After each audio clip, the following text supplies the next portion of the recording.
Vážené kolegyně a kolegové, milé studentky a studenti, je neděle 5. dubna 2020 a dovolím si opět shrnout nejdůležitější události posledního týdne. I na kolegiu rektora společně s děkany jsme se dohodli na harmonogramu jak zkoušení, tak přijímacího řízení.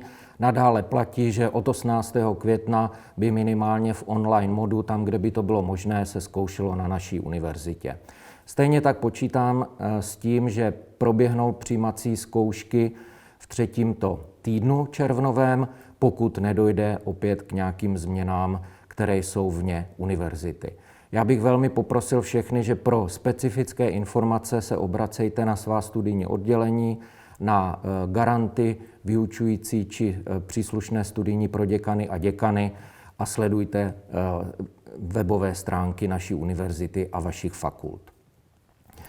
Co bych chtěl říci, že jsem hrozně rád, že se připravuje a je již v parlamentu takzvaný lex specialis, který ošetřuje právě aspekty tohoto velmi nestandardního semestru, který z dílny Ministerstva školství, který to ošetřuje ty základní věci právě stran řízení, přijímacího, zkoušek, semestru. Velmi intenzivně jednám a opravdu je to, bych řekl, teďka prioritou těchto dní, protože žijeme v době, která nám neumožnila jenom cestovat, ale protože Česká republika je součástí schengenského prostoru, tak musíme zajistit návraty našich zahraničních studentů, včetně studentů ze Slovenska. Zde jsem ve velmi intenzivním kontaktu s několika ministerstvy, které mají příslušnou problematiku na starosti. Nově byla vydána opatření vůči režimu na kolejích. Já věřím, že jsou velmi vstřícná vůči studentům, kterým umožňuje se odhlásit bez jakýchkoliv sankcí to vyplývajících z jiného časového rámce, kdy se odhlašují, stejně tak jako slevy na kolejném. Prosím, sledujte zase příslušné informace, které k tomu byly vydány. Z čeho mám velkou radost je, že CEJTEC Masarykovy univerzity se zapojil již do testování a zpracování vzorků na COVID-19 a společně s dalšími prestižními pracovišti v České republice, s Univerzitou Karlovou, s Univerzitou Palackého a několika ústavy Akademie věd se připravuje na rozsáhlejší epidemiologickou studii. Tady je hezky vidět, že smysluplná investice do pracoviště základního výzkumu přináší velmi dobrý společenský efekt a i vědecký. Jsem opravdu za to velice rád a osobně bych poděkoval za iniciativu jak řediteli Jiřímu Nantlovi, tak paní prorektorce Šárce Pospíšilové. Když už jsem u těch poděkování, kterých opravdu byl by ten seznam sáhodlouhý, tak bych poděkoval paní magistře Martině Vlkové ze studijního odboru rektorátu, která opravdu velmi pečlivě a velmi trpělivě vše připravuje a vysvětluje. A dále pak inženýru Tomáši Říhovi, který je vedoucí provozního odboru rektorátu a všechna opatření dostává do dennodenního provozu a včetně toho, že se stará o, abychom měli dostatek dezinfekcí, ochranných prostředků a tak dále. Já bych měl takové dva apely, protože si myslím, že celou řadu věcí teďka už opravdu je posunuta celá řada věcí a opatření na úroveň fakult. Měl bych dva takové osobní apely, které právě vyplývají ze své osobní zkušenosti.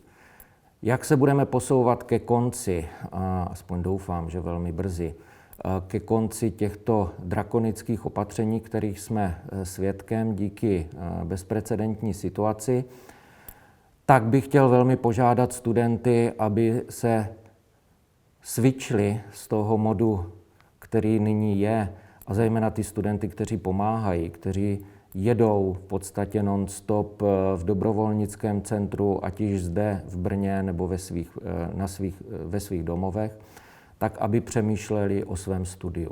Není to, že ze dne na den se na to člověk může připravit, a to nejenom na zkoušku po stránce faktické, ale hlavně v našich mozcích. Sám jsem to zažil v roce 1989, jak pro mě byl obtížný ten letní semestr roku 1990. Takže já opravdu bych velmi požádal studenty, aby nezapomněli, že studium je jejich nejdůležitějším úkolem a dostávali jej tento úkol do rovnováhy s aktivitami, za které jsem nesmírně šťastný. Dobrovolnické aktivity jsou úžasné, otevírají nám cestu společnosti.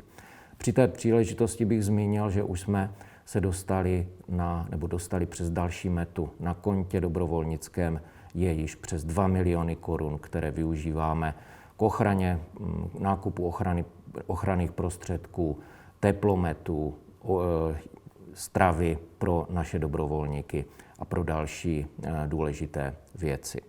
Ten druhý apel je, že, a bude znít možná trošku paradoxně, ta doba je extrémně náročná, ale na druhou stranu trošku si užívejme tento pocit velkého pozitivního nadšení a ochoty pomáhat.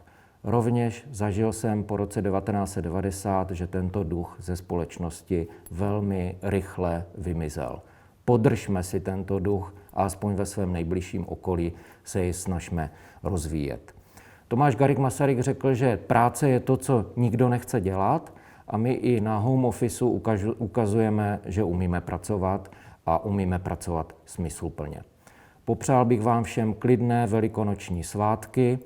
Příští týden žádný tento můj příhovor nebude.